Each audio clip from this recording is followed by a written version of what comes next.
காசி விஸ்வநாதர் கோவில் இது உத்தரப்பிரதேசத்தில் வாரணாசி என்ற பகுதியில் அமைஞ்சிருக்குது. காசி நகரத்தை 5000 வருஷத்துக்கு முன்னாடி சிவபெருமானால் உருவாக்கப்பட்டதுன்னு, இது வருணா மற்றும் அசி என்ற நதிக்கு சென்டரில் இருக்கிறதுனால இது வாரணாசின்னு அழைக்கப்படுது. இந்துக்களுடைய மிக முக்கியமான புனித தலங்களில் இந்த கோவிலும் ஒன்றுங்க. 17ஆம் நூற்றாண்டைச் சேர்ந்த முகலாய பேரரசர் அவுரங்கசீப் காலத்தில் இந்த கோவில் இருந்ததாகவும், அதற்கு பிறகு வந்த ஞானபாபி இந்த கோவிலை இடிச்சிட்டு பள்ளிவாசல் கட்டப்பட்டதுன்னு வரலாற்றில் சொல்லப்படுது.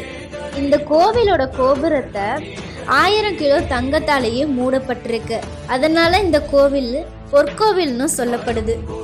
அது மட்டும் அல்லாமல் காசியில் பார்வதி தேவிக்கு விசாலாட்சி அம்மன் கோவில் என்ற ஒரு கோவிலையும் கட்டியிருக்காங்க. இந்த கோவிலுக்கு கடைசியாக 2019ஆம் ஆண்டு சுப்பு சுந்தரம் செட்டி என்பவரால் கும்பாபிஷேகம் நடத்தப்பட்டிருக்கு. வாரணாசியில் மணிகர்ணிகா என்ற ஒரு இடம் இருக்குங்க.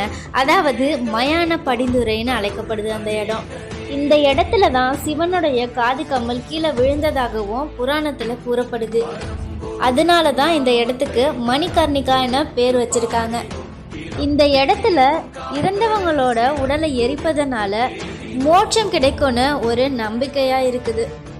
இங்க 24 மணி நேரமும் பிணங்களை எரிச்சு கொண்டு இருக்காங்க.